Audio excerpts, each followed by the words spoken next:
Like, I'm pretty sure he's not playing. What's going on, everybody? It's football Sunday. Yeah. Oh my God, you did it. I did it. That's it now. You have to. That's it. That's every time now. All the God. time. You have to say it. Steve, you weren't here when I was telling him that we're live right now, by the way. But you weren't here earlier when I was telling him. My roommate told her, I was like, "Hey, I got a live show that we're kicking off.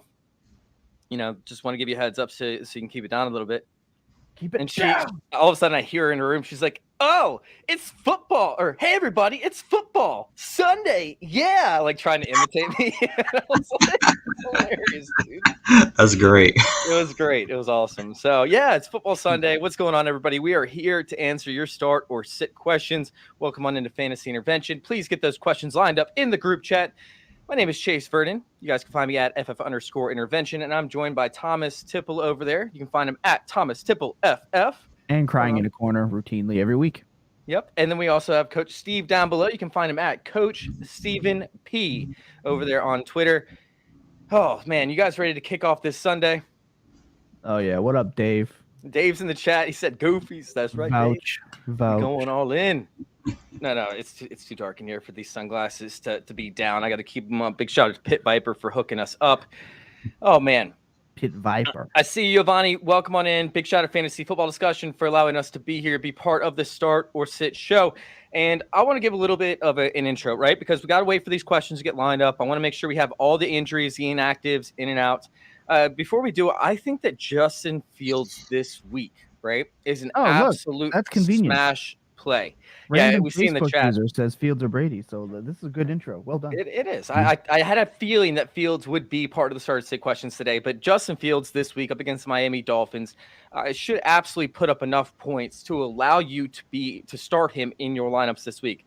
If I'm somebody that's nervous about my quarterback situation and I need to grab a streamer off the waiver wires, Justin Fields is it. There's going to be plenty of offense. We're going to see Miami likely go up on the Bears by multiple touchdowns, right?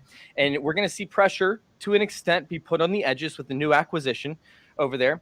So we're going to see Justin Fields be forced out of the pocket. We could end up seeing 65 to 85 rushing yards, which would give him a very nice floor. All you need is a touchdown on top of that, and he's borderline quarterback one, and that's not even including the passing yards. So Justin Fields, who has been on a heater as of late for fantasy purposes, should absolutely give you enough points to have him in your starting lineups for Week 9. With that being said, Thomas, can you go through some of the important actives and inactives for this week that people might have questions about? Yeah, so I find it very interesting that Derek Carr is listed as status unknown currently for the Raiders. That's interesting to me. That's weird.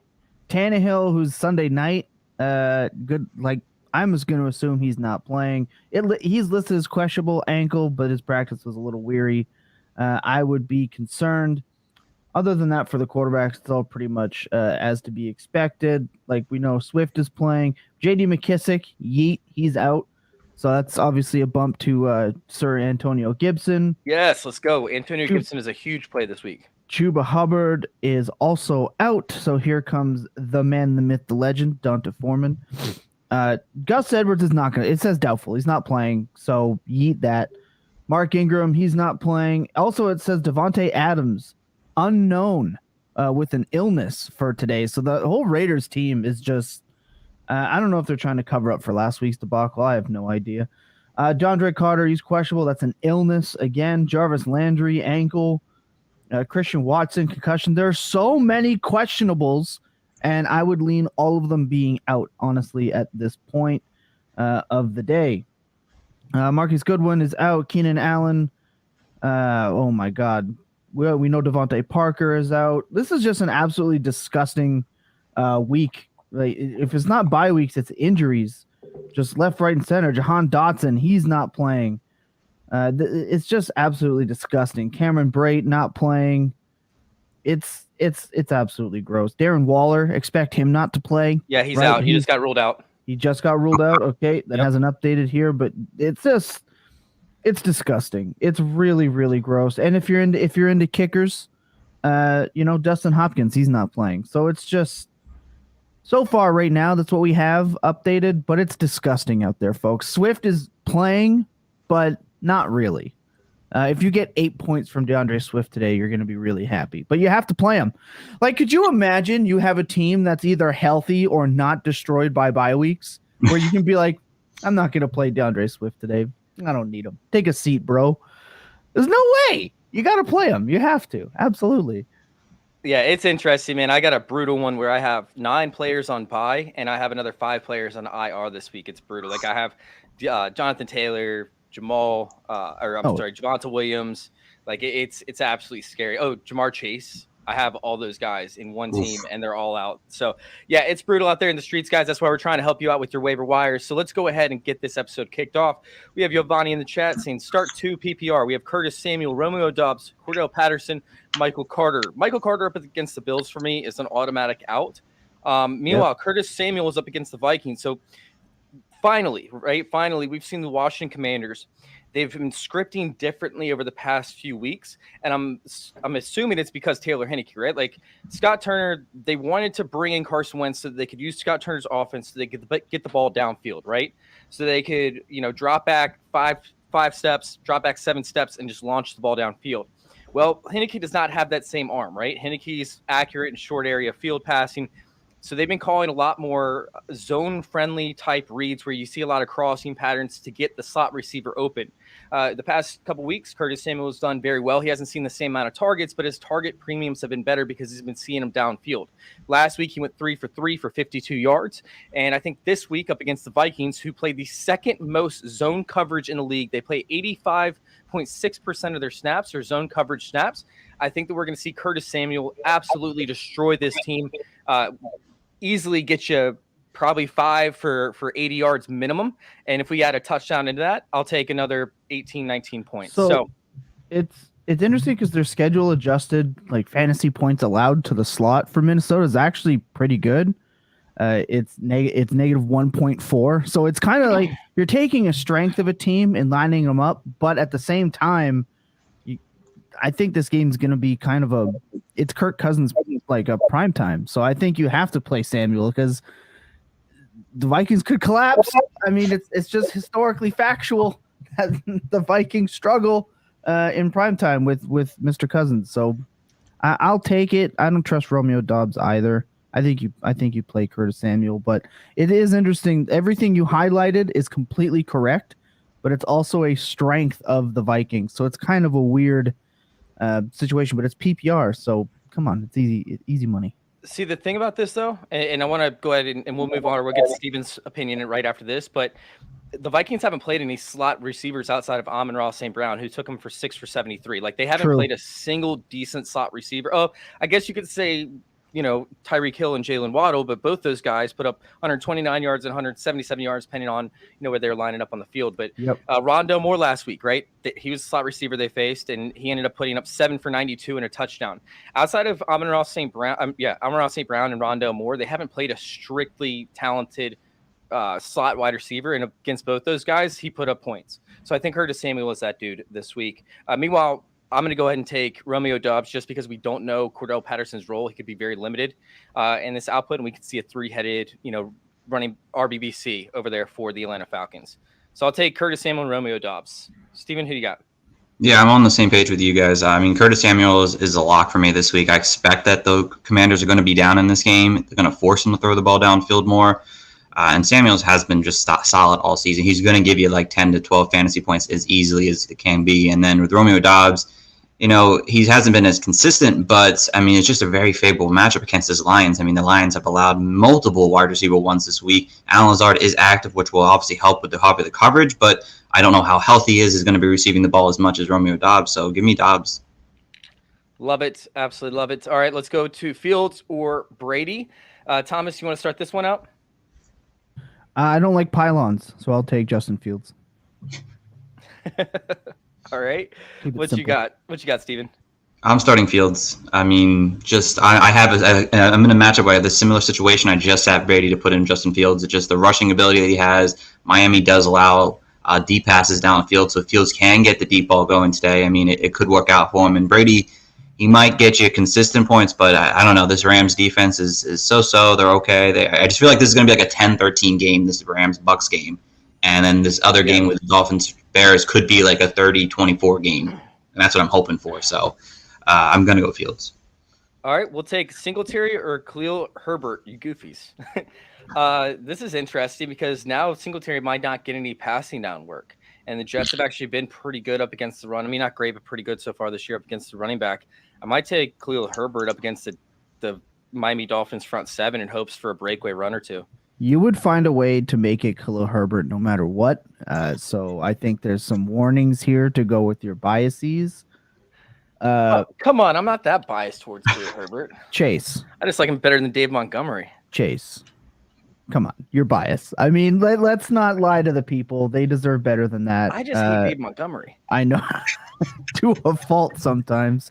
I'm still gonna play Singletary.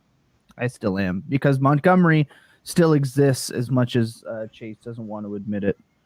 And Herbert is not. He's not really a consistent fantasy asset. So I mean, neither of them are. They have snap percentages 22, 41, 28.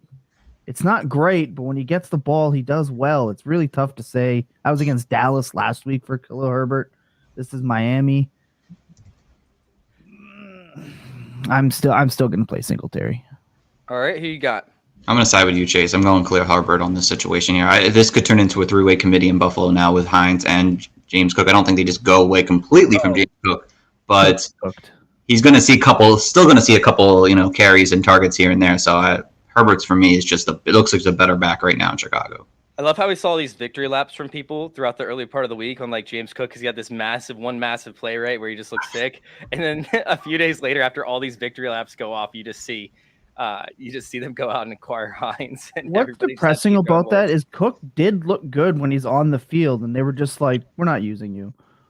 But I think I think so. Jacob, your other co-host on your Wednesday show with Shane, he was even saying it's probably more of a real football move than it'll affect fantasy because they want a punt returner, they want a special teams guy, they want that solidity. I think that's what it is more than it is they didn't trust Cook as much. I honestly think that's what it is, but that's a whole other issue. All right, Ertz or Likely, you goofies. All right, so I really like Likely this week, but I like Ertz more. Ertz has been putting up consistent fantasy points for you. You don't have to worry about a floor. Sure, there might be a slightly higher ceiling, but the Seahawks have been historically bad up against the tight end position for like 6 consecutive years or 7 consecutive years. I think that Ertz offers you a higher floor and about or similar ceiling. So I'll take the guaranteed points over there with Ertz. I'll play as Isaiah Likely. I will. Baltimore's the only team that one of maybe 2 or 3 teams maybe that use their tight end as the number 1 target. So and I love Likely. I have Likely in almost everywhere. So although I love the Saints pretty good against tight ends as well. Man, I'll take Ertz. I'll switch that up. Ertz plays the number 1 team who's terrible against tight ends in Seattle. I'm gonna go Ertz on this. It's too easy. Yeah, it's just too easy. Like, and the Saints have been dominant up against tight ends this year. I think if you're going with Likely, you're overthinking it, and you're going for a ceiling that I think is, like I said, still somewhat similar to Ertz's ceiling. Dave will say this: if you could fit Likely into a flex spot, do that. All right, Hilliard or Sony Michel? Gross. Hilliard. I'm not playing Hilliard if Tannehill's not playing. There's no way. So he still did well last week, didn't he? He still put up points last week. His upside is he did put up 10 points last week. Yeah. Yeah, he was fine. Like he's actually one of the most 8 times running backs. He is one of the most efficient running backs in the NFL, believe it or not. Hilliard is. Like he almost broke my dose score model that I have early in the season over the first 3 weeks because I couldn't figure out how to even out how efficient he was in comparison to his receiving abilities. And this past week, he goes out and has a tremendous game on the ground behind Derrick Henry's game. Keep in mind, they had a terrible Texans defense they played against, but Hilliard is still efficient. And I think that he could see some touches because, like you said, if Malik Willis ends up playing, they're just going to run the ball 150 times. So Hilliard's going to have to come in and spell Derrick Henry on certain drives, on certain plays. Like we could see Hilliard take 4 to 5 full drives in this upcoming game, in a game where it could end up being a boat race, you know? Right. I guess the other is Sony Michel. So Sony Michel put over like 5 fantasy points all season. Trust Chase on that. but I don't like either. All right. I think my dog's going crazy. Sorry about that, guys, if y'all can hear it. All right. Yeah. Big day for Justin Fields. All right. Back over to fantasy football discussion. We have Bobby coming in with the question, Dillon or Mooney, 0.5 PPR. I like Darnell Mooney for DFS. I'm not huge on him this week. I still think that Justin Fields is going to get passing yards. I have the over. I think it's at 186. So part of that's going to have to go to Darnell Mooney. But Darnell Mooney needs a touchdown in a 0.5 PPR league in order to be relevant. And Dillon up against one of the worst run defenses in the league with the Lions. I'd much rather go with Dillon, who's running the routes, by the way. He's getting the snaps over a team that I don't know if it's going to go to Mooney. I don't know if it's going to go to Claypool. It could go to Equanimeous St. Brown for all we know, because we can never predict what Justin Fields is going to do. I'm going to take Dillon because I just don't think the Mooney gets a touchdown this week. I'm not playing. Speaking of not getting a touchdown, AJ Dillon has one, and it was in week 1. So I'm not playing AJ Dillon until I see anything of value. He is awful.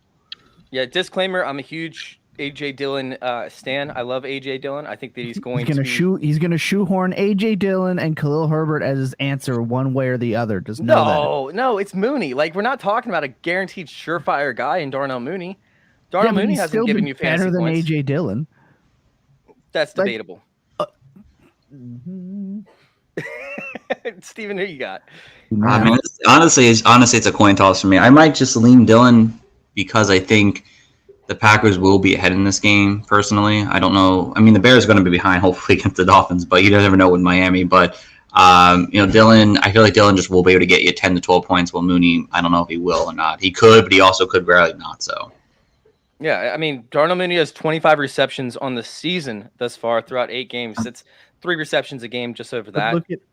Look at though, since the Bears started to, or I guess Field has started to turn it around the last 4 weeks is when you've seen the uptick in Mooney's production. So that's what I'm looking at. Not extrapolating the whole season, but if you look at the last 4 weeks, Mooney's been pretty damn good. AJ Dillon has sucked since week 1. I think that's consistency right there. All right, let's go ahead and hop on to the next question. Oh, that's Yeet Alert by Toronto Today. What's going on, Facebook user? All right, Pacheco or Jeff Wilson Jr.? This one's tough Pacheco. for me. You're going to go Pacheco? Well, I don't know how many times a running back just gets traded like halfway through the week and comes in and balls out. And we're not talking about like an elite player in Jeff Wilson. I get the joke was that Pacheco started and he barely and Clyde still scored. It's a running back getting a decent amount of snaps on the Chiefs or Jeff Wilson Jr. Like, it's just I can never think to myself that the answer is Jeff Wilson Jr. But Jeff Wilson Jr., I mean, just to put it out there, Jeff Wilson Jr. was the goal line back over there for the 49ers. He could end up turning in. Yeah, it's the same offense, the same offensive coordinator. This is literally the offense he's been playing in his entire career. So it's not like he's like changing into a completely different situation. He's literally going to the same coach that he was the goal line back for previously. But the team still operates differently. Like, that's still going to be important to note. It's not. I don't think he's walking into literally the exact same scenario. And again, over the last 3 weeks, it's been not great for Jeff Wilson anyway. I'll take Pacheco. Man, we got a guy that just had 8 carries. That's Pacheco, like 40 yards. Like, that's not something I love. What do you got? And we've had a guy that's had 4, 7, and 7 carries over the last 3 weeks. Oh, man, I might go Pacheco still on this one personally. I mean, he has a role in this offense. I mean, I don't know if he's starting again like he did 2 weeks ago, but I mean, he's very involved in this offense, I think, compared to Wilson. Might need a little more time, even though he has a familiarity with the offense, but I don't know if he gets a full backup workload first week. All right, this is a good question. Swift or Patterson as the RB2 in the lineup. So Patterson's coming back from injury. Meanwhile, Swift is dealing with a major injury. I do think that the Lions have to operate through Swift somewhat in the receiving game, but I don't think that he's going to – I think he'll see 40% of the snaps today. Cordell Patterson is probably in a very similar situation where he'll see 40% of the snaps, but Patterson could have some breakaway runs, right? Patterson can end up being a focal point if he catches fire. Swift will not be a focal point no matter what happens because of the injuries that he's been dealing with, and they said that they ran him out too many snaps last week. So like I don't, and it was what 50% of the snaps last week. So I don't want to trust that Swift is going to see any kind of workload or that he's going to see any kind of efficiency. I'd much rather take my dice and roll him on Cordell Patterson in hopes that he could catch fire coming back and that he's healthy. What do y'all say on that? I'm just playing Swift no matter what. Like, they're both shaky. I'll play the better player. Steven? I'm probably going to lean Patterson. I just feel like we don't know either one of their roles and how much they plan on doing, but I feel like if anyone's going to overwork somebody, the Atlanta Falcons will somewhat, for some reason, want to overwork Cordell Patterson as much as possible. And obviously the Lions don't want to overwork Swift. They've already mentioned that multiple times now this season. So it's a toss-up, but I'd rather lean Patterson, just that he will get that workload. Yeah, and by the way, DeAndre Swift saw a 50.9% snap rate last week. So, yeah, I mean, I'm saying that they ran him out there too much, and then the injuries hurt more than they did the last week. Like, that's a big red flag for me. I'm going to bench Swift. All right. Start 2, please. Deion Jackson, Deonta Foreman, or Jamal Williams. I love Jamal Williams this week. He's an automatic lock. Meanwhile, Foreman, I can't seem to fade. Deion Jackson is a very tough matchup. I believe it's up against the New England Patriots. So I am not going to be playing Deion Jackson in very many lineups this week, even with Jonathan Taylor being out. I just got to go Foreman and Jamal Williams. Yeah, we're still dealing with Ellinger as the quarterback. It's not Matt Ryan, captain checkdown. Unfortunately, he's been yeeted for fantasy, which kind of kills a lot of the Colts. Deion was great when Matt Ryan was there. I just don't think that's the case. And I'm like Chase. I can't fade Deonta Foreman. All right, Steven?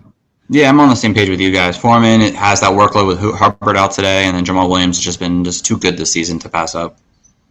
All right, we got Scary Terry or DJ Moore. This is really funny because I was actually talking about this with somebody at the bar last night. Like, we have Scary Terry, right, who ended up having a subpar season with Carson Wentz. We have DJ Moore, who ended up having a subpar season with Baker Mayfield. Both clubs went out and acquired those quarterbacks. Then all of a sudden the backups come in who they've had more familiarity with, and both of them end up emerging into a major asset and for fantasy purposes. Scary Terry this week, I think, has a interesting situation up against the Vikings, because if they use him like they did last week, where they have him do a bunch of comebacks and they have him find the gaps in the zone, we could see him with a significant output. Meanwhile, DJ Moore, he's going to need some big plays, right? And he was borderline fantasy usable last week up until that final play of the game. The Bengals have been a lot better on defense than the Atlanta Falcons have, especially with the Atlanta Falcons not having A.J. Terrell. So I'd much rather take my cards and put them on the table for Scary Terry. What about you guys? I mean, I'm kind of mad that you're putting like 15 points, which is what DJ Moore had before that play, or the 13 and a half PPR points. You're calling it barely usable. Are all your teams undefeated, scoring 300 points a game? Yeah, duh. Jesus. No, I'm playing DJ Moore. Cincinnati's lost pretty much all of their secondary at this point. I'll play DJ Moore. I mean, I've taken the under on PJ Walker's passing yards, but I still think that can mean DJ Moore can have a really, really good game. Bengals are beat up, like, just all over the place. It's like a weird scenario where Carolina could actually be good 2 games in a row. Yeah, honestly, overall, I think you could go either direction and be perfectly fine for the day, but I'm probably going to lean Scary Terry because he's obviously been playing a lot better with Tyler Heineke at quarterback. So, yeah, and Taylor Heineke has no remorse when it comes to throwing Terry McLaurin into harm's way just to make a completion happen. All right, we have Insane that you guys are taking McLaurin, who's had 2 like moderately okay games, to Moore's had 2 better games the last 2. That's interesting. That's fine. I'm gonna write this one's getting written down. Just like the other one. That's fine. All right. 2-man keeper league, 2.5 point PPR. Giving up T. Higgins and Breece Hall for Barkley and Najee Harris. No, absolutely not.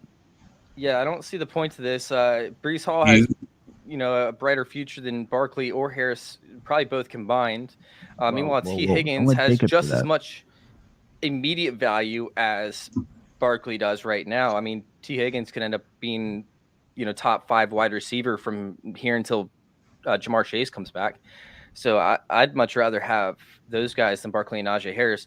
If Najee Harris was getting targeted more often, then that would be a different story. But he's not even getting targets because Sam Pickett can run the ball and probably be more efficient running himself or scrambling than he would be if he passed to Najee Harris. So I think I'd rather have T and Brees Hall. I'd rather have T than either Barkley or Harris straight up at this point. And I mean, when the Steelers take a real quarterback this year in the draft, maybe I'll come back to Najee, but no thanks. You also have to consider what round 2 you get to keep. So if this is a keeper league where like you get it for like the round earlier than you took the player for, then you probably took Brees Hall in like the 4th round ish, maybe 3rd round. Barkley and Harris. I mean, well, I guess Barkley was probably a little bit later if he wasn't already a keeper from somebody else's team. So maybe Barkley fell to like the 5th and you get him in the 4th. But Najee Harris was a 1st round pick. So I'd rather have my 1st round pick and Brees Hall and T. Higgins. Yeah, I mean, if you're looking to keep any of these 4 players for 2023, I'm keeping T. Higgins and Brees Hall all day. You only make this trade if you're, I don't know, 8-1 or 7-1. You're trying to win the championship, but even then, like, you're just losing out on 2 players that you could keep next year in Brees Hall and T. Higgins. So, all right, Jeremy, what's going on, man? Flex 1, PPR, Swift, Michael Carter, Myers, or Gabe Davis. Okay, Flex 1. I'm going to rule out Michael Carter unless anybody has any kind of marriage to Michael Carter.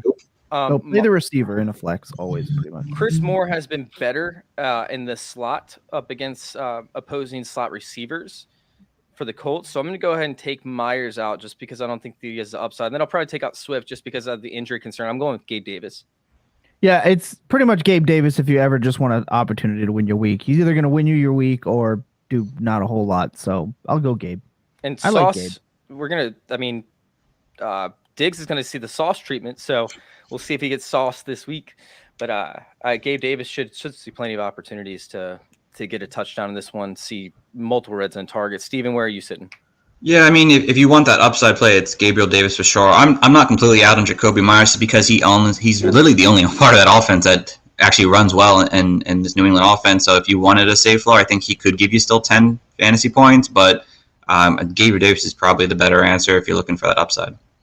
All right, Tua, Lamar, standard scoring. I'm going Tua in this one. I expect the Dolphins to put up significant fantasy points over on the Bears, and I expect the Bears to stay somewhat competitive. Like, I don't think that it's going to be like 21-0, but I do think that the Bears can stay within 10, 14 points, which will keep the Dolphins in go mode and will keep them throwing. So I'm going to go with Tua over Lamar. Man, the Bears are really good against the pass. I think they only give up like 185 yards per game against the pass, but they're not guarding Tyreek and Waddle. I said this on the Full Tilt. Lamar Jackson should be looked at a low-end QB1 pretty much for the rest of the season with the opportunity to win you a week. And I don't think this week is the week he does it. I can't believe I'm gonna play Tua. This is absolutely disgusting. I'm going Tua too. Tua has, when he's playing well and the defense have gotten worse. Now in Chicago, they're trading away all their defensive players. Yeah. Give me Tua in that passing offense. Yep, the Bears have done well at getting forcing sacks, forcing turnovers to an extent. I instantly regret saying that. All right, let's go ahead and go down to Michael. I'm not going to try and pronounce your last name. Martucci. Tucci. It's got to be. I need 3. Pittman, Palmer, Dobbs, Deion Jackson, both Detroit running backs. Please help. In our fantasy intervention league, I'm actually playing both Detroit running backs, I believe. Who's first in that league? I don't know. I lost last week by freaking point up against Jamie. I was pissed. So, are you? Because I'm first. Are you first? Hey, I won last year. That's what this fantasy trophy over my left shoulder is doing over here. This massive, beautiful work of art that I should probably have more light on. There it is. So does that mean you're going to buy me one when I win this year? I might have to send you this one. I don't know how international shipping works over there in Canada, but we'll figure it out. Yeah. So I'm going to go ahead and I'm going to say Pittman for sure. Pittman's a lock for me. I like Palmer this week. I'm probably going to lock in Palmer, and then I'm going to go Jamal Williams. I'm with you, Chase. Same 3 for me. Disgusting. I'll go Pittman, Dobbs, Jamal. Okay, let's go ahead and let's go down to Tyler Boyd or Gabe Davis. Gabe. Tyler Boyd. Ooh, this is close for me. This is very close. This is 2 good options. I think I'm gonna take Tyler Boyd in this one, up against the Panthers, who they've looked better and they've been competitive in games and has forced teams to throw. I think I'm gonna go Tyler Boyd. I like Gabe Davis a lot. I think it's a win-win. Random Facebook user, if you like going to a steakhouse and ordering chicken fingers and fries, play Tyler Boyd. But if you like to go for the powerhouse steak selections, you play Gabe Davis. Tyler Boyd is it's oh my god. You find a cockroach in your steak. Safe. Ugh, it's so safe and gross. Disgusting. All right, Kenyon Drake or Deion Jackson? God, who Deion knows what's Jackson. gonna happen with this freaking backfield over there for the Ravens? Play Kenyon Drake. Gus Edwards isn't playing. Yeah, but what about Justice Hill? I don't care about Justice Hill. He won't touch the ball inside the 20. I'm gonna go Deion On Jackson. the ground, man. That's it. You're playing for touchdowns, and I don't think Deion gets one at all. I think that offense is going to be brutal, horrific, even. I'm going Deion Jackson. He should have the full workload. All right, Yeah. Swift or Patterson? Patterson. We had this one earlier. We had this question earlier. I think me and Steven went Patterson and Thomas went Swift. We feel like Swift doesn't have the same upside that Patterson has and doesn't have the same snap share. Meanwhile, Thomas likes the output and the possibility that Swift has to be involved in this offense. All right, Palmer or Moore in my flex. I'm guessing it's Rondale Moore, maybe. DJ. Hey, if you're still watching, Facebook user, I'm not really sure who this is. If you guys go over to Fantasy Football Discussion, the page, right, make sure you guys hit the follow button on the page. But if you watch us on that page, we can actually see who you are, and we can answer your questions and kind of get familiarity with who we're actually talking to, so we can help you out in the future. We don't have to figure out your rosters and all that stuff. So the faceless man has no name. let us know in the chat which Moore you're talking about. I'm going to assume it's Rondale Moore. Just we'll go from any there. more. Not named Elijah over Palmer. There you go. Ooh. Solved it. No, I like Palmer this week. Even I love Rondale Moore, but that I can't remember his name. That slot corner has been dominant up against slot this year. He's been one of the top You said guys. Palmer with the Chargers, but I think we're talking about Moore. Yeah. The other Moore. Which Moore? Other player. DJ. DJ Moore. Oh, okay, this is a game changer. Yeah, DJ Moore over Palmer for me. Agreed. DJ Moore. All right, let's go down to Singletary, Gibson, or Herbert. I'm going Gibson. I think that he has an awesome week this week with J.D. McKissick out. I think that the way that the Vikings play their zone should allow Gibson to get massive yards after the catch. That's what Gibson succeeds in. That's where he accelerates, and that's where he gets you a touchdown this week in the air. Yeah, I'll play Gibby. Yeah, same. He's been so good in the passing game now with Brian Robinson taking the early work.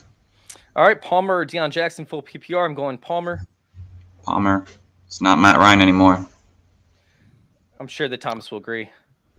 Yeah, I don't want to play Deion Jackson. I think the hype he's getting is crazy. Thoughts on Michael Pittman Jr.? Michael Pittman Jr. Rip. is Low end wide receiver too. R.I.P. to Michael Pittman Jr. wide receiver 1 season. It was great, like the 3 weeks it existed. I'm so sad. He was my guy this year. I'm very sad. Very sad. I think that he's startable every week for the most He part. is. Yeah. It just we really need Matt Ryan to stick it through. Damn the Colts for committing to rebuilding. Yeah, that blows.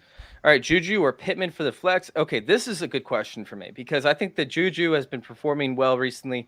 I think that he's, borderline. He has a wide receiver 1 upside every week, but for the most part, he's a mid-range wide receiver 2 every single week. Meanwhile, Pittman is more dependent on matchup. And this week, Pittman has a decent matchup up against the Patriots, who haven't been great up against the primary wide receiver.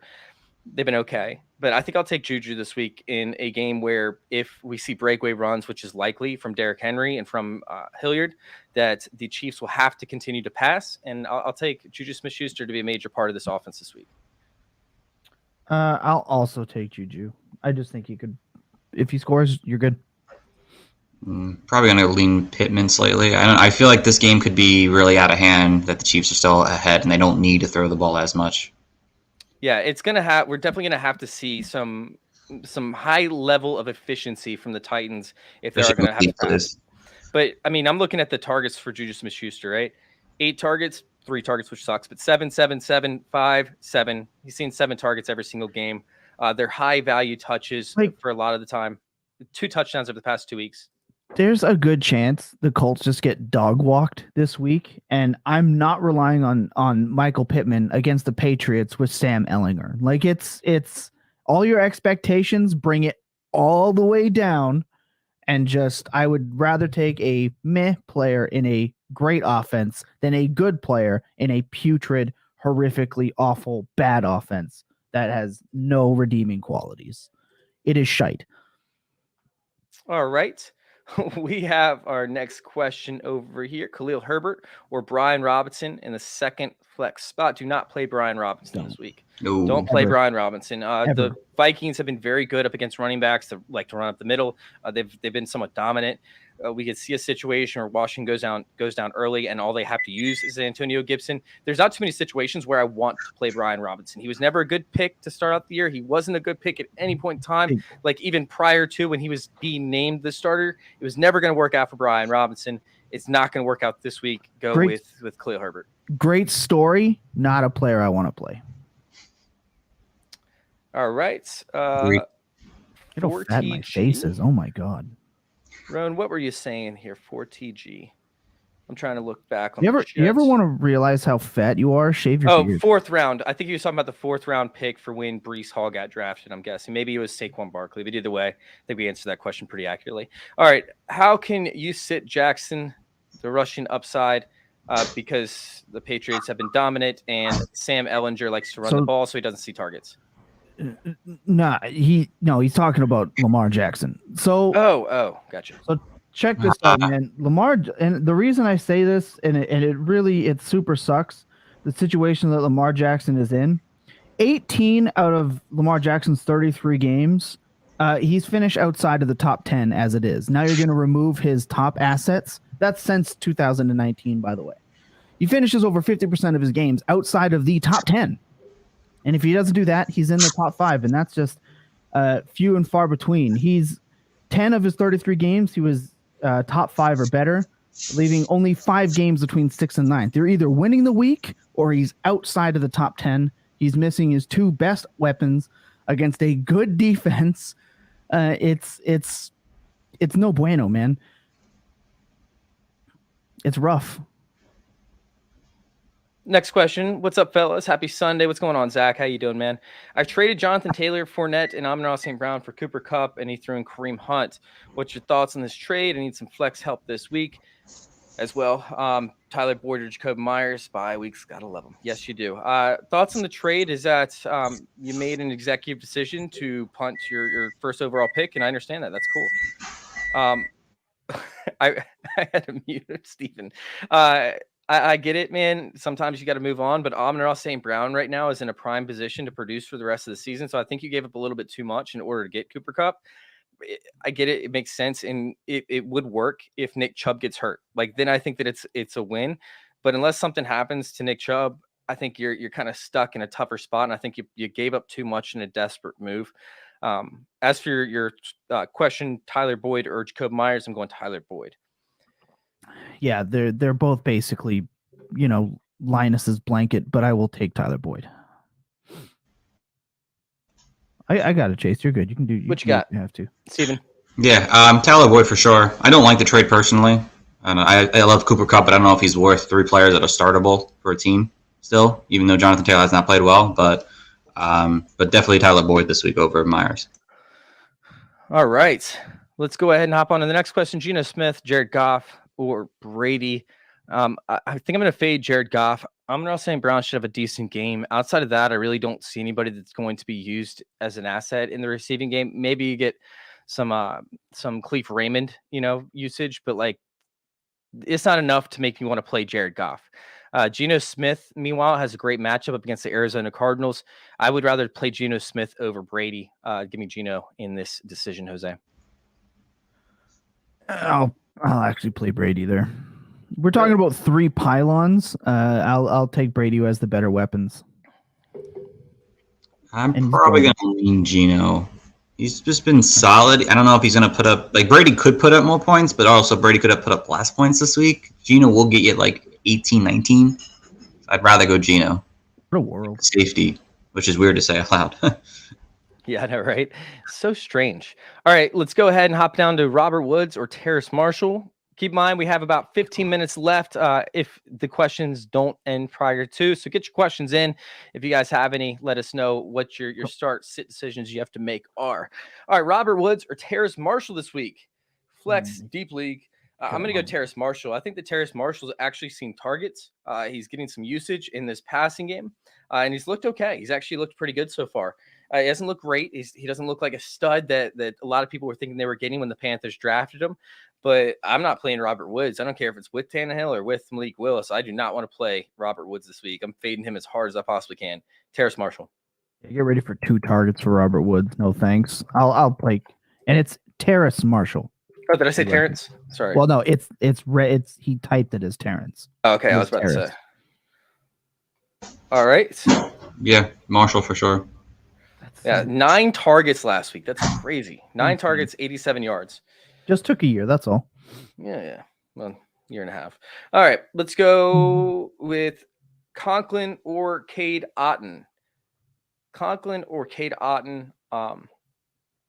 Geez, man, I do not want to play anybody up against the Bills, but Tyler Conklin has been an asset to an extent. It feels like Zach Wilson is warming up to him.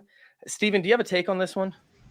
Yeah, I prefer Tyler Conklin. Both matchups are pretty tough, but I mean, it just seems like that the Bills' secondary is going to focus on these wide receivers, and it's going to leave Tyler Conklin somewhat open. And we saw last week Robert Tonyan didn't have the best game, but he had a pretty decent game against the Bills. Wasn't to the max, but I expect the Bills to be way ahead in this game, and that the Jets are going to have to throw the ball. And it just seems like when push comes to shove, Zach Wilson starts looking for Tyler Conklin in a situation trying to get back. So I prefer Tyler Conklin. Odin's nice, and I think he might have a future, but Auden might be nice for the future, but I just don't know if he's reliable enough with all these other weapons in Tampa. All right. 50% of Ty Conklin's game, he scored 10 points or more. Yeah. That's 50-50. You got a 50-50 shot. He's going to be good. Yep, 6 targets or more in the past 2 games, 6 and 11, I believe. 2 touchdowns last week. So he's been an asset. And I think, like I said, Zach Wilson's starting to learn his checkdowns. So I like it. Morning, gents. Full PPR. Sit 1. Juju, Boyd, or Josh Palmer. This is a great start sit question. I would probably sit Palmer as well. I'm playing Juju for sure. And then Boyd, I would probably play over Josh Palmer. Don't forget, Josh Palmer is the only guy that's going to be in this receiving offense. DeAndre Carter, Josh Palmer, and then that's not always automatic, though. No, it's not. But at the same time, I'd much rather take a shot on the best receiver with a great quarterback. I just can't bring myself to do it over Boyd or over Juju. Talk about the 3 quarterbacks for his wide receivers. We have freaking Patrick Mahomes, Joe Burrow, and Justin Herbert. Jesus. Those are 3 great receivers to have. Justin Herbert's been average this season. So I get that he's Justin Herbert, but if you look at it, outside of the peripherals that he's been great the last few years, he hasn't been great for fantasy this year. Yeah, he hasn't had any wide receivers either. But he still doesn't have any wide receivers. That's my point. True. What you got, Steven? Yeah, I have Boyd as my top guy still. I think I have my rankings Boyd 19, Juju 20, and then Palmer 24. So I'm going to stick with my rankings and go Boyd. Yeah, he's top 7, by the way. Herbert's top 7 in passing yards and touchdowns. So he's still been okay for fantasy purposes. Still somehow the QB 13 on the season. Yes. Yeah, that's kind of crazy. All right, so we have up next, where are we?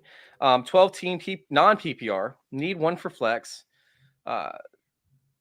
Which Smith is that? That's going to be Devonta, and that's who I'm played already. Yeah, he already played on Thursday night. Oh, yeah, good point. So which Smith is this? All right, Connor Valdez-Scantling. Scantling, I don't want to play Connor. Tim, let us know what Smith that is. I can't think of anyone off the top of my head. Yeah. Sorry, Swift, not Smith. Oh, sorry. Oh. Yeah, I see that. Sorry. All right, so we have Swift, Connor, or Valdez-Scantling.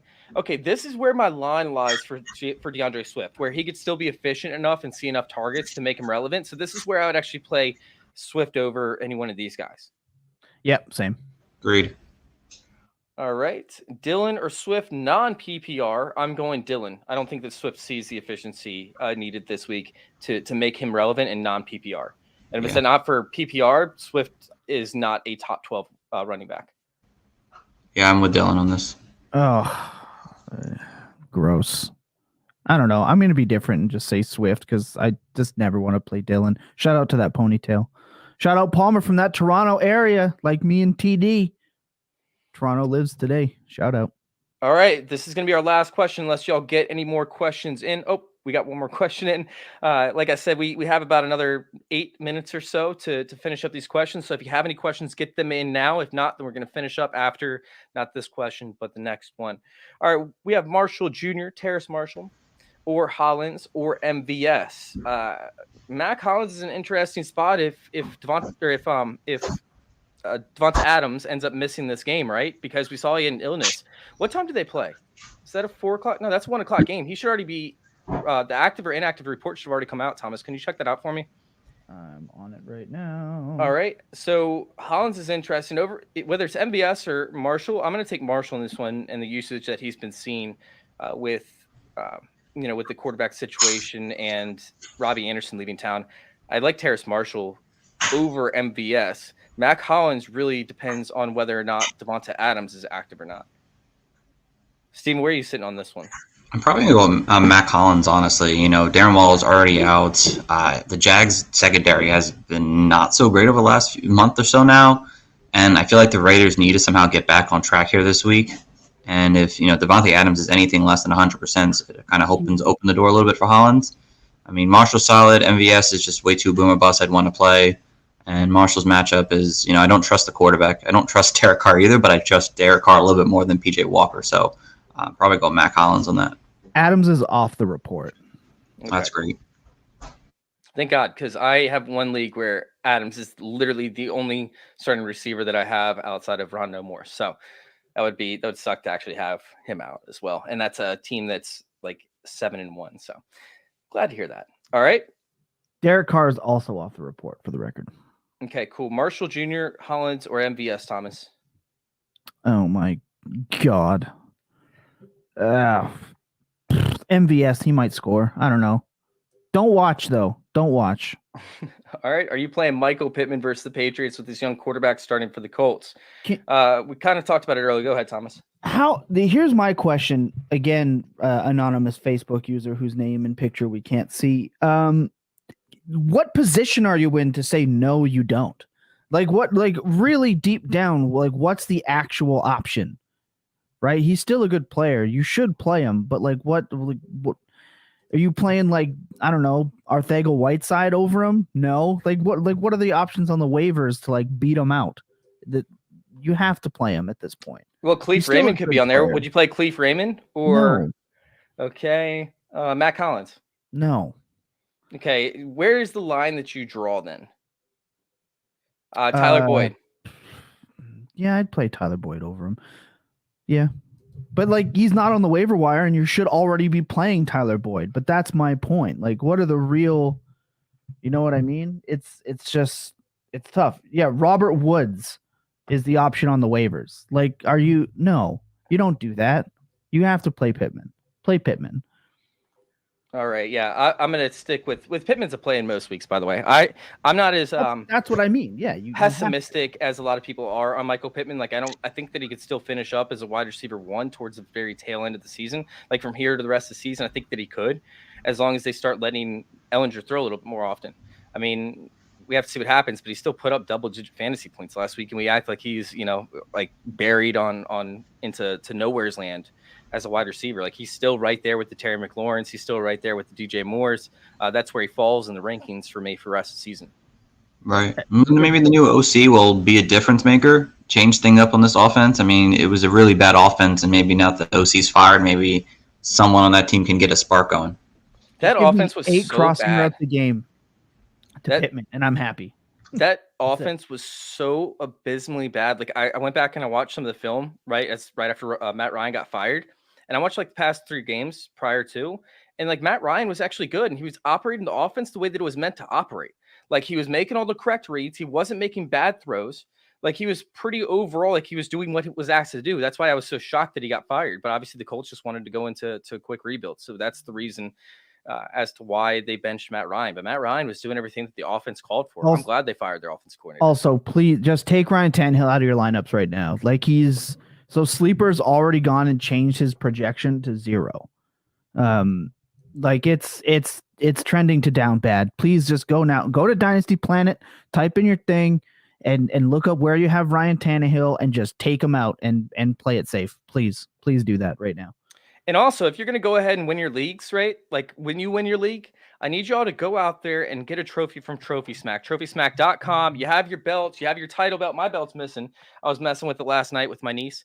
That's the title belt for Thomas over here. You see this massive trophy that I'm going to win from Chase this year in the Fantasy Intervention League. Knocking shit down. Yeah, this trophy right here. This thing, if you guys purchase a trophy and you use promo code CIRCLE, you'll actually get a free ring with the purchase of a trophy belt. Just go put in promo code CIRCLE. When you go to purchase, you'll get a free championship ring like Thomas has right there. Promo code CIRCLE at TrophySmack.com. All right. Shout out Trophy Smack, Toronto. Shout out to you, man. All right. Eno Montgomery. This is going to be the last question we're going to do for today. Eno Montgomery or Herbert at the flex half-point PPR. Also, Tua, Herbert. Leaning towards both Herberts. I'm going Eno Benjamin to recoup the missing points that he had back a few weeks ago when he made his debut up against the Seahawks.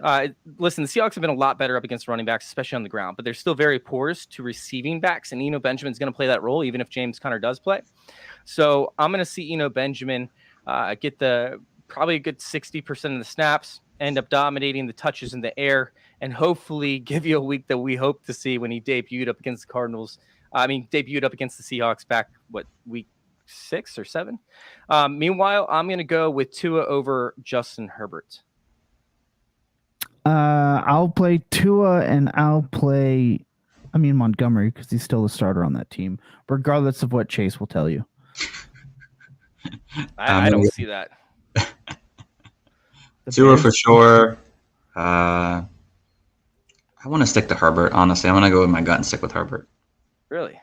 Yeah. Okay. I like Herbert. Don't get me wrong. I like Herbert more than I like Montgomery. I don't really love Herbert, but it's bad. Montgomery played 70% of the snaps, so the Bears look at you and say, Montgomery's still the starter.